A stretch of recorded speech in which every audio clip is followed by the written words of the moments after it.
Good morning, Agents of Nothing, and welcome to our Agents of S.H.I.E.L.D. podcast. We're your commanding officers. I'm Mariah. And I'm Caroline. And today we're going to be talking about Season 4, Episode 1, The Ghost. Yeah. So, Mariah, how was your week? It was good. Me and Tyler's anniversary just passed as of recording. And my birthday is coming up the day before Valentine's Day. Yeah! Valentine's Day. So my poor boyfriend, he's got like the triple whammy. Yep. Like our anniversary is on January 28th, and then my birthday's on the 13th, and then Valentine's Day is the 14th. Boom, boom, boom. Get it all done. Oh my God, you know what was so funny? A few weeks ago, he was like, okay, so I know your birthday is on the 13th, but what day is Valentine's Day again? Oh my God. I'm like, babe, Valentine's is the same day every year. It never changes.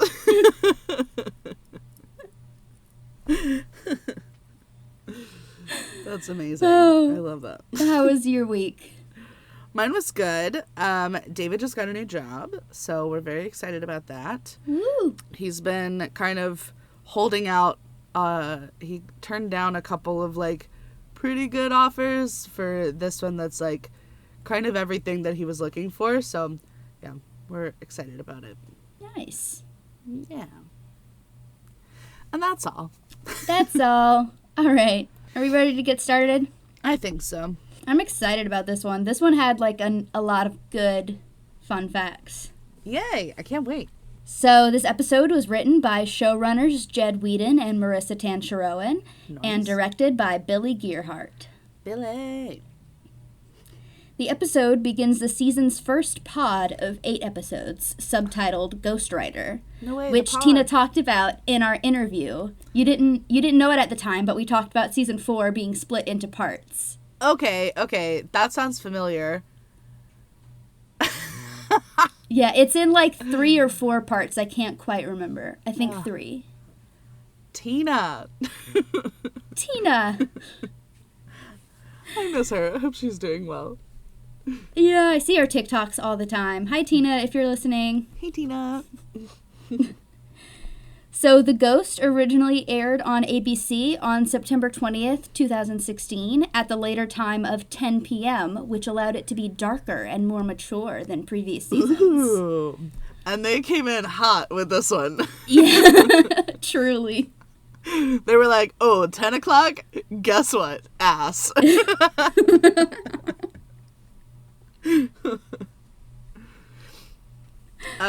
So we really only meet we meet like several new characters, but like not most of them didn't have names, I guess. There was a lot of confusion.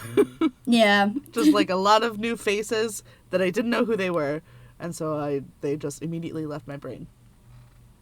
But the ones that didn't leave my brain, Robbie, who's a real hothead. I don't know if Piper counts because we've seen her before technically, but we'll count it. Yeah. It's her first time she's been named. Yeah. I liked her at first, and then I was a little suspicious, but we'll see. We'll see how it goes. And then Nathanson, who sucks. So So let's get into it. All right. As I said, immediately opening with Chloe's ass. Thank you. Truly. The opening scene received criticism for sexualizing Bennett, which... I can see that. I can see it. My initial thought was, I hope that was something that Chloe didn't feel pressured into agreeing to. Yeah, right. I would hope not. I would hope that this show would treat its actors better than that. But yeah. Yeah. How was that watching with your dad, though? I don't remember. Blocked it out. It was such a flash. I don't know if we even registered it. Yeah. I can see that, especially like watching it live for the first time. I feel like it slapped me in the face. Yeah. On how much more mature the episode is from previous episodes given the later airtime, Whedon explained that ABC haven't really ever given us a note on violence. We've cut people into pieces and hacked them up and shot people point blank in the head. Never got any notes on that. So pushing the envelope for us will be in the sexual nature. This is evidenced by the episode's opening, a sexy look at the character Quake getting dressed. Why are we using her superhero name? That's Daisy. Weird. The character Daisy getting dressed. We know who she is. Executive producer Jeff Loeb added, "What it does is give us the chance to tell different stories. The idea is some of the material might be more mature, there may be more grit, what we're doing might be darker. It certainly made a lot more sense when we wanted to introduce a character like Ghost Rider into this world." I mean, listen, don't get me wrong, I appreciated it. I did feel like it was, like, not necessary. Like, it didn't... Yeah.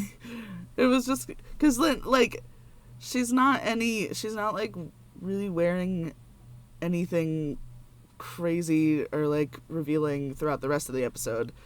Yeah. So it just kind of was like, we're doing this because we can. Yeah. But, you know, they just want to prepare us, I guess. I'm not complaining. It was a very nice ass. It's certainly.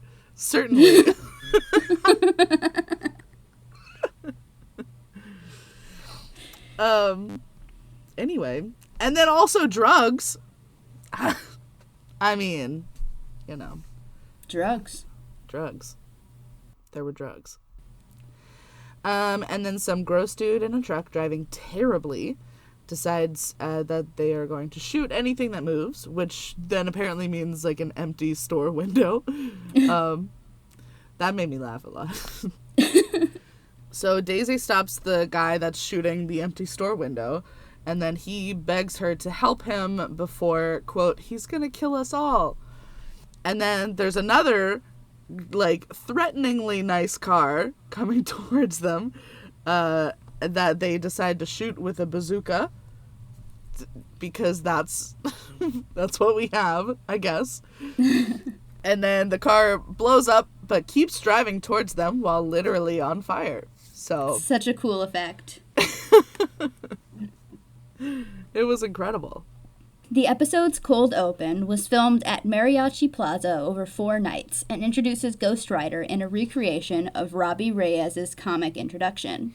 His car, a 1969 Dodge Charger, is hit by a rocket, flips in the air, and lands with its Ghost Rider flames on, driving towards some gang members.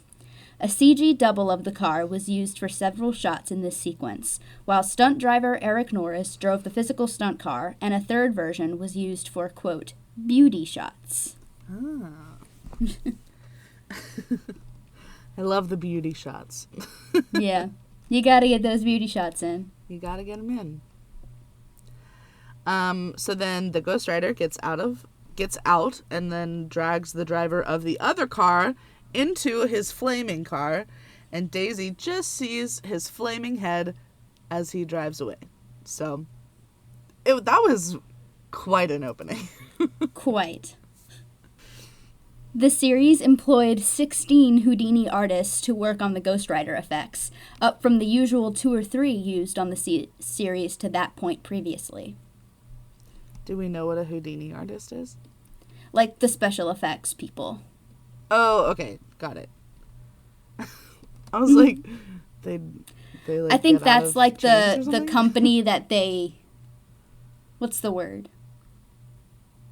Not sublet. Outsource? Yeah. Okay, got it. Yeah. We've mentioned them before. It's coming back to me. Yeah, Houdini FX. So then we catch up with Coulson and Mac, who are discussing what they've been doing lately, which is apparently just traveling across continents for the past 6 weeks straight, and getting bored and getting their time zones all mixed up and searching for something or someone. I just thought it was so funny that they made a weed joke. What was it? It was, so the thing that they're searching for, I think their assignment is to go and, like, collect and, document powered people. And so they got a report that, like, oh, there's a powered person doing something, come quick. And it was a prank phone call. And Mac was like, I knew it was fake when I saw the bong.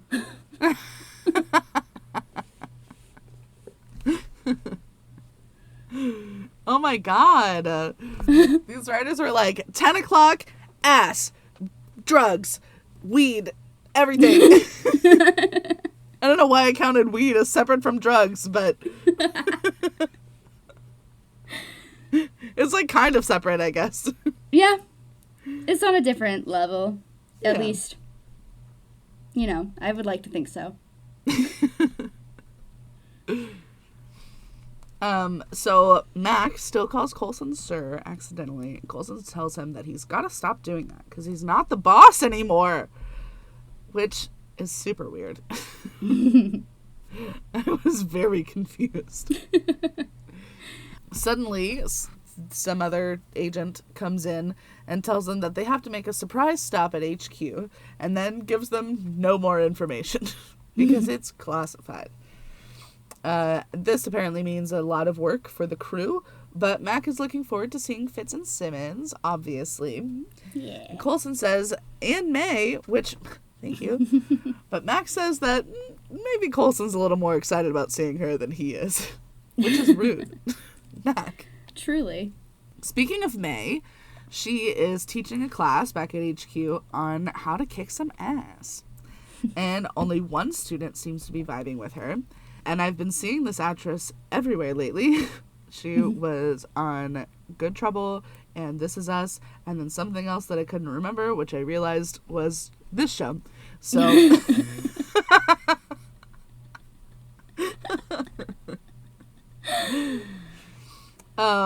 So the class is interrupted by the Zephyr arriving, and so May passes it over to Piper. Another appearance of Agent Piper, and this is, I believe, her first named appearance. Yeah. Upgrade. She got a promotion. Hell yeah. She got a name. So Coulson learns that May was the one who called for them to come back to HQ because of an odd scene in LA. May tells them about the surviving victim from the Ghostwriter opening scene and how under anesthesia he mentioned seeing the girl from the news, Quake.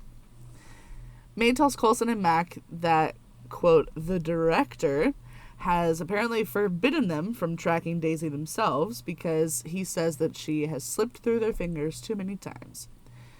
But May is giving them this info before she reports it to the military, who obviously will want to kill Daisy, so that Mac and Coulson can get to her first, obviously. This is where I wrote, I remember being so confused about this new hierarchy with no explanation, and I imagine Caroline is going to be having a meltdown. Yeah, I was scrambling. I was like, what the fuck is going on? Oh my god. So then speaking of Daisy, she goes to meet with the guy that she beat up while he's in the hospital.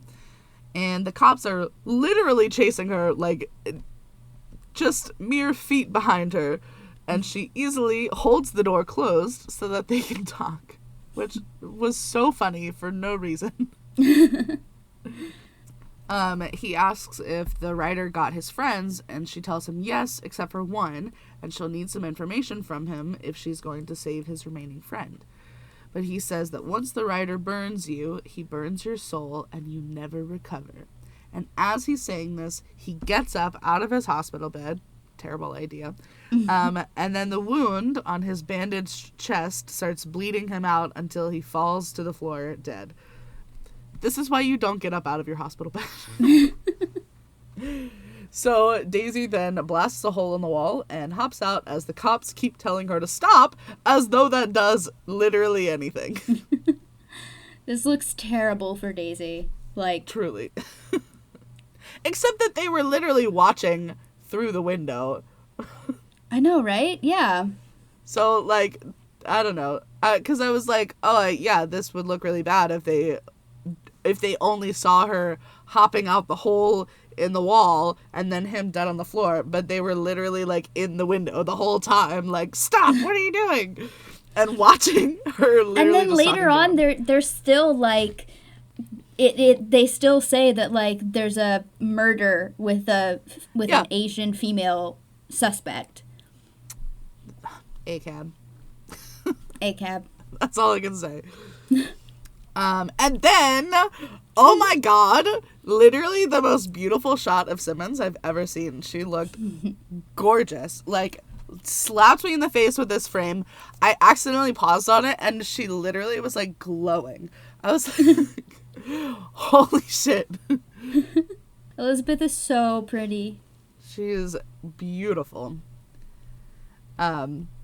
So Simmons is trying out the latest in VR tech made by our favorite, Fitz, and Radcliffe a little bit. They were able to perfectly recreate the lab, and according to Fitz, they get feedback from the wearer's brain's reaction to make it even more realistic. And they say that this is for May's team to complete their training without May constantly breaking everyone's ribs. But I'm gonna go ahead and guess that it'll be used for something else pretty soon. There is a commotion as some guy named Nathanson, fuck him, is trying to refuse lab access to Coulson and Mac. And Simmons tells them to fuck off because they have more right to be here than you do, Nathanson. What happened? Simmons says that she received a promotion and a new title, the Special Advisor to the Director in Science and Technology, or, as Fitz points out, sadist. Very excited for her promotion. Congratulations to Simmons. Yeah. And also very excited for how excited Fitz is for her. I mean, like, I know that he also wanted to point out the sadist thing, but, like... We love a man being excited for his partner's success. Yeah. So Fitzsimmons explains that being in the new director's inner circle means that they also have to take state-of-the-art lie detector tests, like, pretty regularly. And it's part of the new Widespread Infiltration Monitoring Program, or WIMP. Because the new director is paranoid about the last time that S.H.I.E.L.D. was government-run. Hydra, for anybody who forgot. I don't think anybody ever could, but just in case. So Fitz invites them, or tries to invite them, to Radcliffe's to watch something. I literally... Anyway.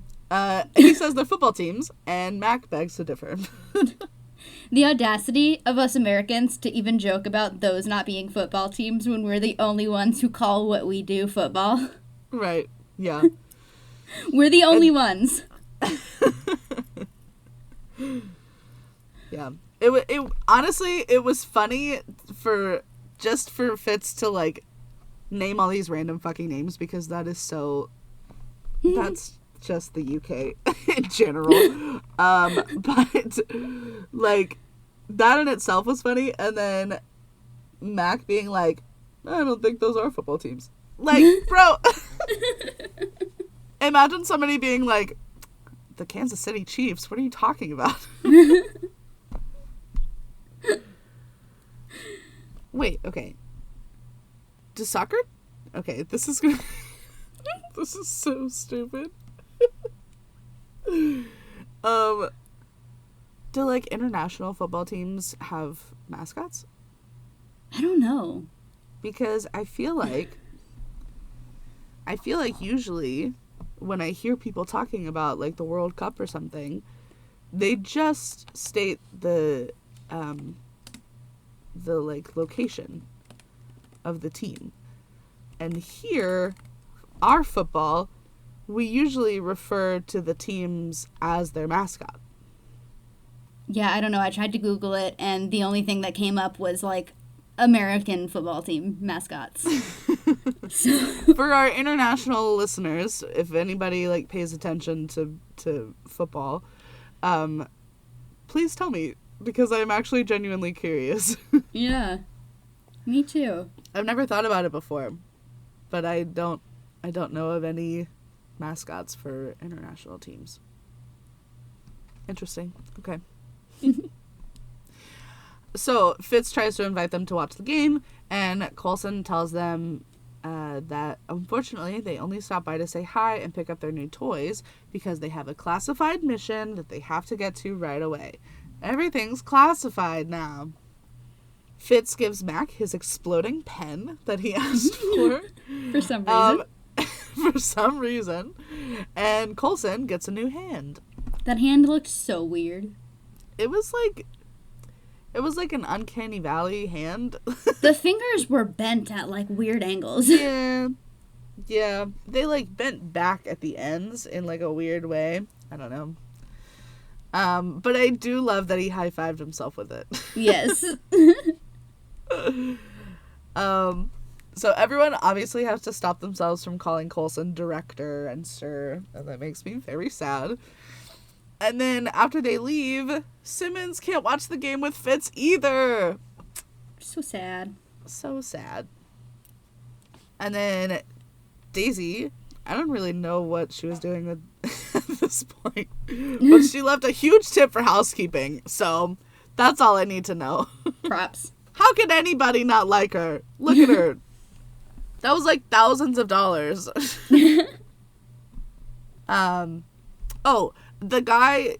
There's a guy getting the shit beat out of him by our faceless so far villain. But he's Aryan Brotherhood, so hit him again!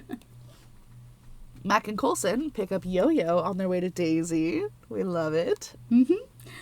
When Yo-Yo Rodriguez walks onto Zephyr 1 for her check-in, she greets Agent Davis by asking how his wife is doing. He answers, "Getting bigger every day," to which she scolds him, and he changes to, "Getting more beautiful every day." Thank you. Maximilian Osinski, who plays Davis, is married to Daikon Lockman, who played Jia-Ying in Season 2 and was pregnant at the time. No way! Yeah. That's so cool. Good for Yo-Yo. Call these men out. Mac greets her and says that he has to ask her some questions. I assume to make sure that she's not brainwashed or whatever. And then the way that she says, "I'm all yours." Someone get them a room, please. And then, oh my God. And then she goes, "You don't have to use a satellite to get to know me better. Just ask me to dinner again." Again? And Coulson, interrupting their flirting with absolutely no shame. Can you go away? Did she just grope Mac? 100% she did. 10 o'clock time slot, y'all. Yep. They were like, we're making everybody sexier. So Fitz makes it over to Radcliffe's for the game. And Radcliffe is like weirdly disappointed that Simmons isn't there. I was feeling some things about that. John Hannah returns as Holden Radcliffe, promoted to series regular from his third season recurring role. Everybody's getting promotions. Yeah. And then, okay.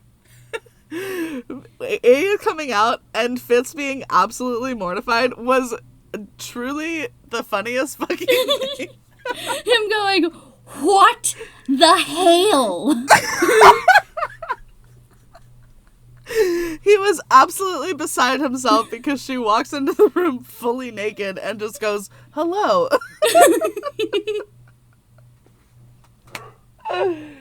Oh my God. Oh. I think that was my favorite scene.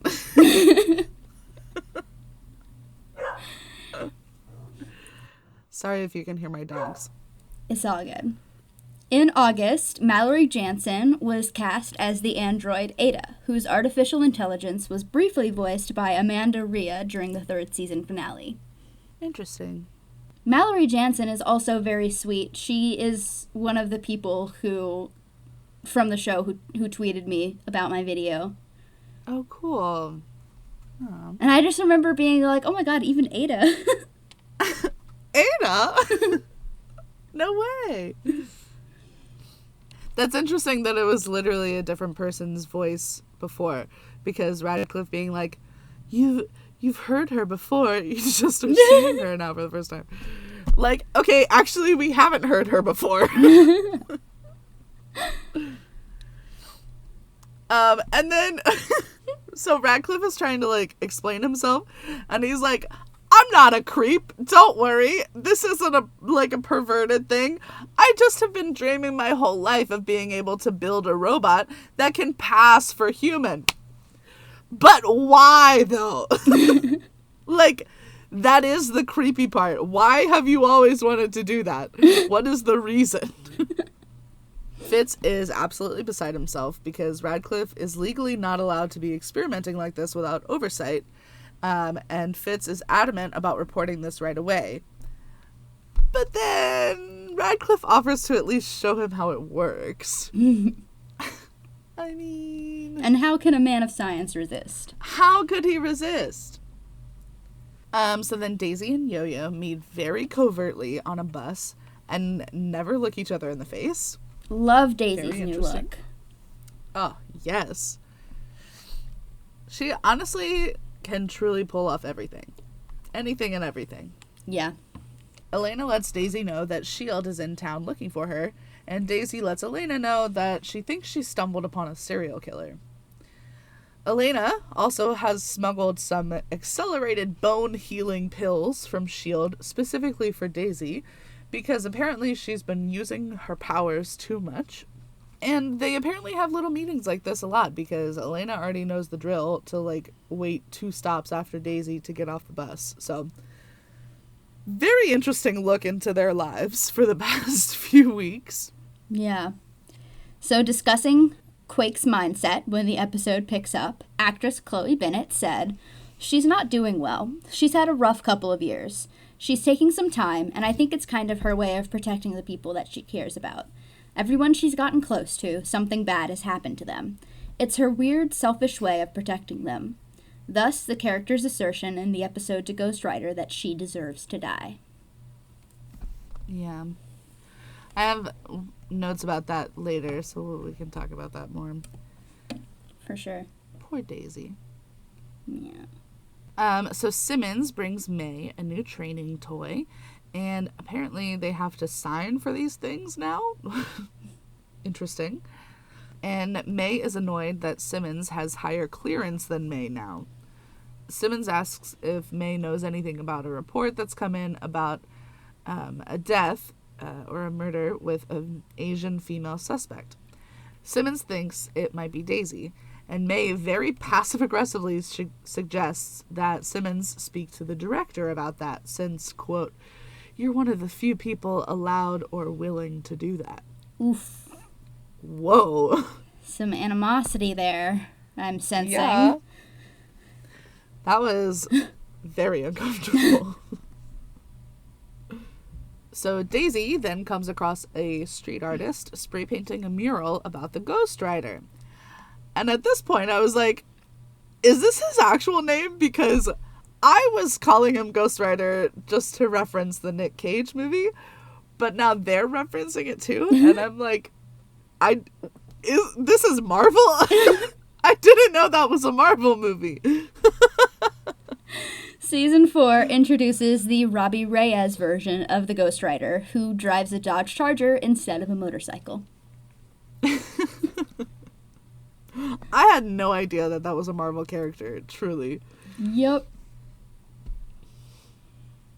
The artist says that nobody sees the guy's face and lives, but Daisy realizes that people have seen his car because his car is in the mural. And like Yo-Yo said, everyone gets attached to something. So then Mac and Coulson find a Penske truck full of massacred bodies, like, oh my god, blood everywhere. Disgusting. And yes. And they end up finding a symbol on one of their shirts, or a logo. And then the truck driver, Mac and Coulson walked right past Nick Cage. I can't believe it. Daisy is asking a bunch of, like, pimped out car bros about pimped out car bros. The bros are not pimped out, the cars are. Yes. I feel like I should not have said that. Anyway, so she's asking all of these people about the Ghost Rider's car. She's very smooth about it.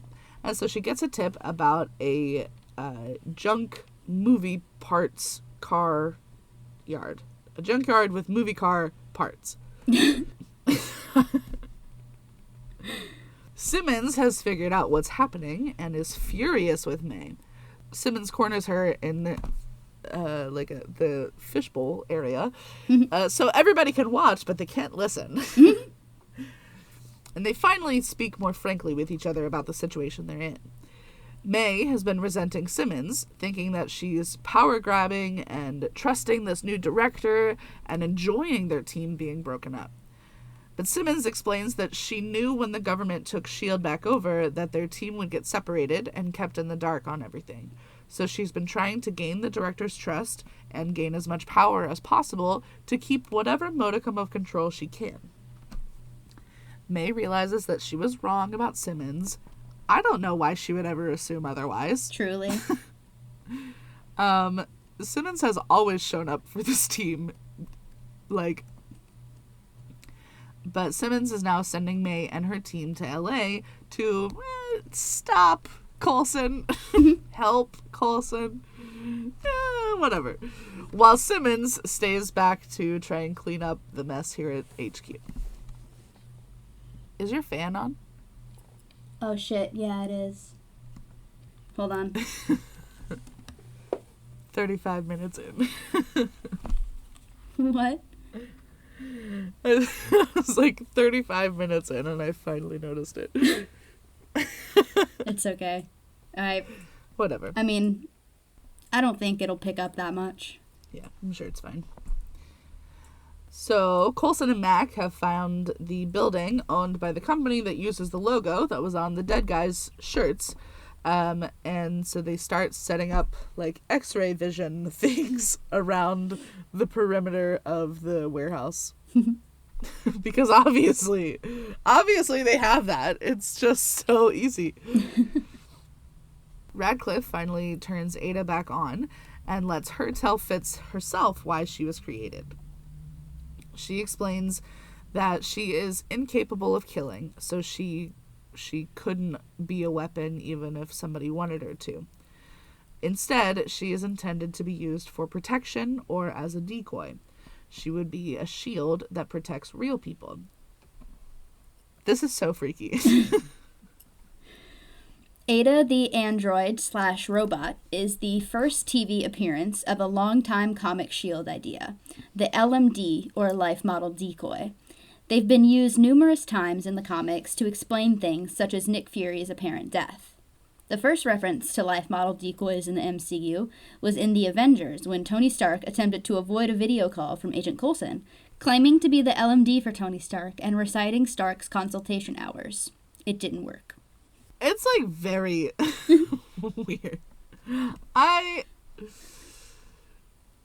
As someone who is very much not a fan of AI, it's freaky. They made a comment about AI. They were like, this isn't AI. AI has been banned. And I'm like, damn, I wish that would happen in the real world. Please! Somebody please ban AI. It's such a, like... I understand that in some ways it can be very useful, especially for disabled people. But, oh my god, can they make robots that do, like, all the hard jobs that nobody wants to do, or, like, the dangerous things, and stop trying to take art and, like, stop being gross about it? I accidentally shared some AI art on Facebook because I didn't clock it. Yeah. It's, like, it is so freaky. It's so weird how like, good it is. Like, how realistic it can be. I saw one that was, like, just a bunch of people in a Subway shop, and like just it looked real. It's so weird, and it like, ugh. I feel like I could just talk about it forever because I hate it. I hate it so much. It is so like deeply frightening to me. Yeah. So yeah, we'll move on, but I just wanted to put that out there that I am not a fan of AI. Anyway, so Fitz gets overwhelmed, obviously, and asks Radcliffe to turn her back off. And then he says, he pauses for a long moment, and then says that they can't let Simmons know, at least until Ada is perfect. So Fitz is going to help. Because of course he's going to. It's science. I understand. But now he's going to be lying to Simmons in order to protect her. And, like, haven't we learned this lesson a million times? Concerning the character Fitz keeping the android Ada a secret from his girlfriend Simmons. His girlfriend? Actor Ian DeCasticker said, "They're trying to maintain a healthy relationship while being secret undercover spies that have secret assignments. It's with the best intentions, keeping stuff from her, I suppose. It's going to get interesting. Lying is a strong word. I'm just keeping stuff from her." Ian! That is lying! Lying by omission. Oh my god.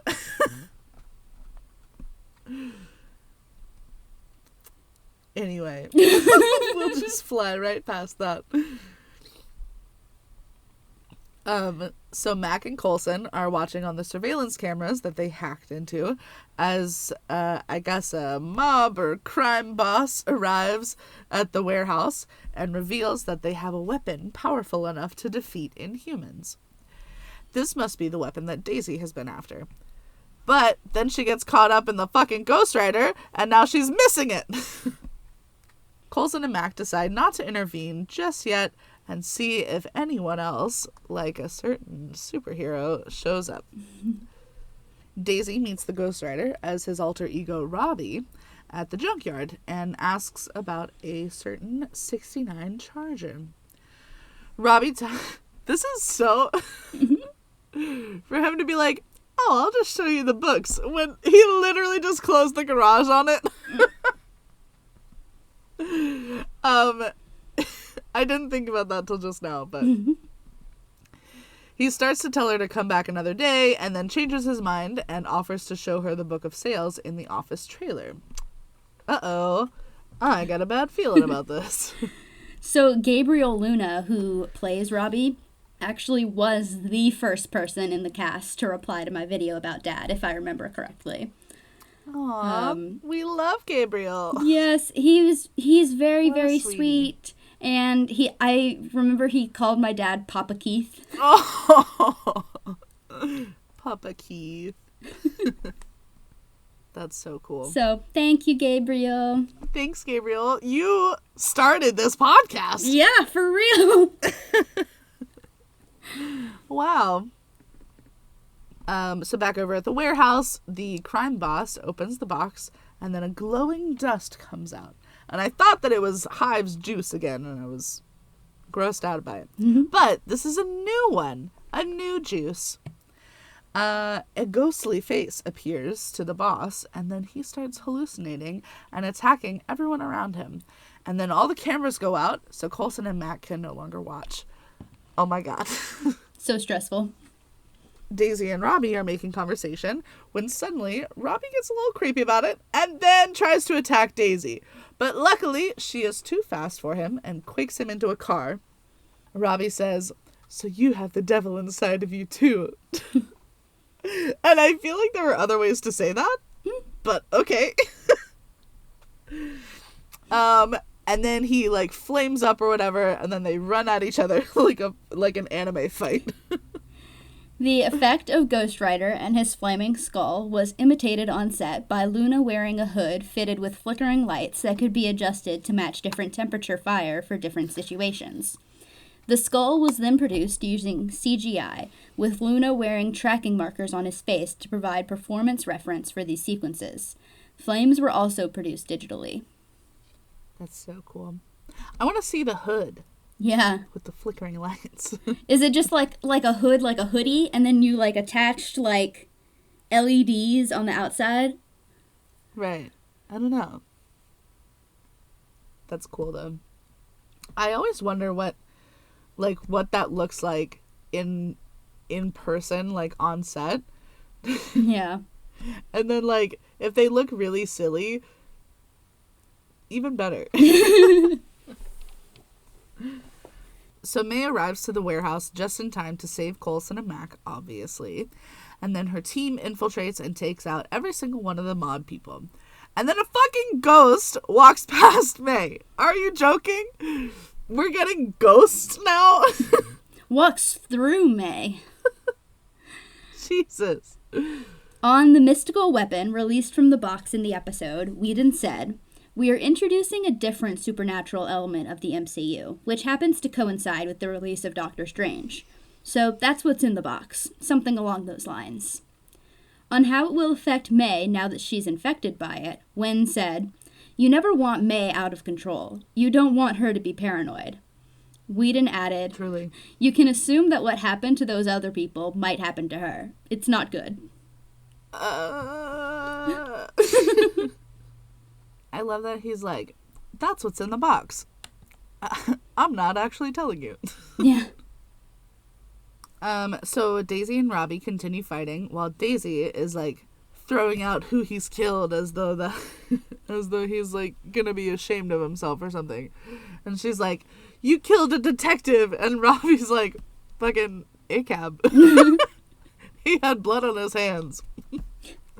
And then she says, "You killed a teacher," and he's like, "A pedophile." And I'm not saying I agree with him that like people should be murdered. In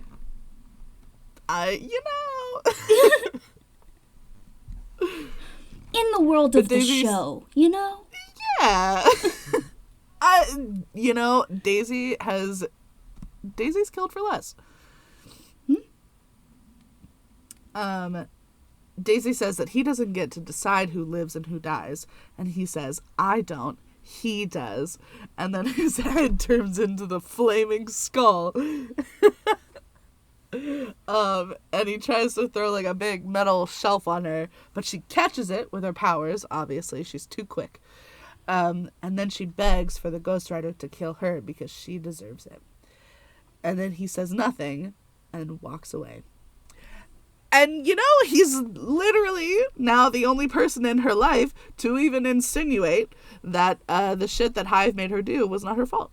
So, yeah, I'm glad she met him. And then also, she's literally, like, lifted cars and shit with her powers, and now she can barely handle a shelf. Like, that was interesting. I guess because she's been using her powers too much, maybe? I guess. But, like, nobody else seems to have that issue where, like, they aren't allowed to use their powers as much as possible. Yeah. Why is she limited? I don't know. I think... Because Yo-Yo said something about, like, you can't use your powers too much, or something like that. And I feel like that might be just, like, a thing within humans, that, like, their powers have limits. I guess. It is now. That's the rules now, apparently. So, I guess we'll go with it. So the rest of S.H.I.E.L.D. are just living their lives, going about their day. Fitz and Simmons in bed together watching TV. Fitzsimmons! Just a little domestic bliss moment, if only for a flash. Oh, I loved it. I love them. I could have literally just watched that for so long.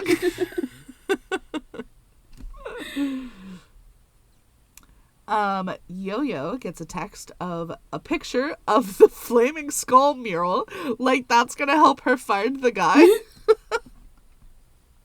Here's what you're looking for. This artist's rendition of a flaming skull.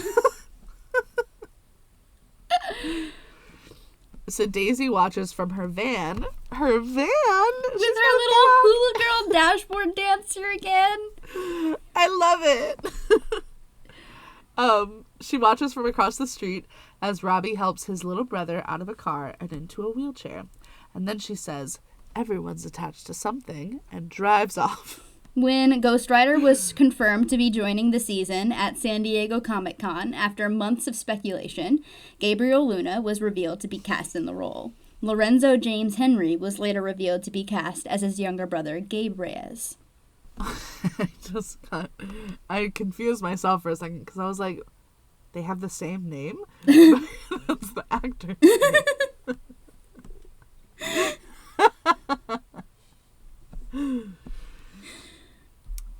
Are we ready? Yes, we're ready. And now it's time for the post-content content.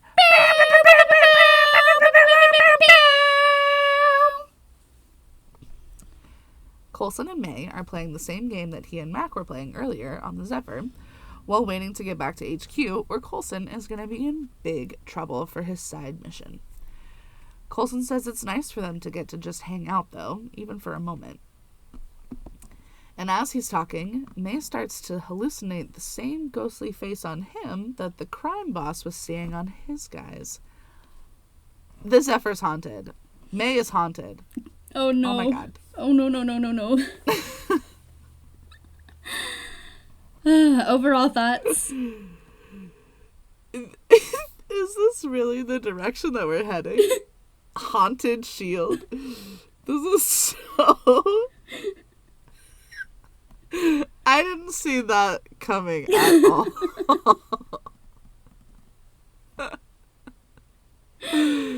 I don't know, with all of the science and the technology and everything has some very logical explanation ish. It's like, but now there's a ghost. Yeah. I don't know. It's very silly, and I love it. What about you? So I've got a couple extra little fun facts that kind of reiterate things that were established during the episode, but I'll read them anyway. So promotion for the season and its premiere focused heavily on Ghost Rider through promos and viral marketing teasers, with the season promoted as Agents of S.H.I.E.L.D. Ghost Rider. This was later revealed to be the subtitle for the first pod of episodes for the season. Nice. And S.H.I.E.L.D. is finally out of the shadows, and it has a new director because the public still thinks Coulson is dead. Oh my God, I forgot.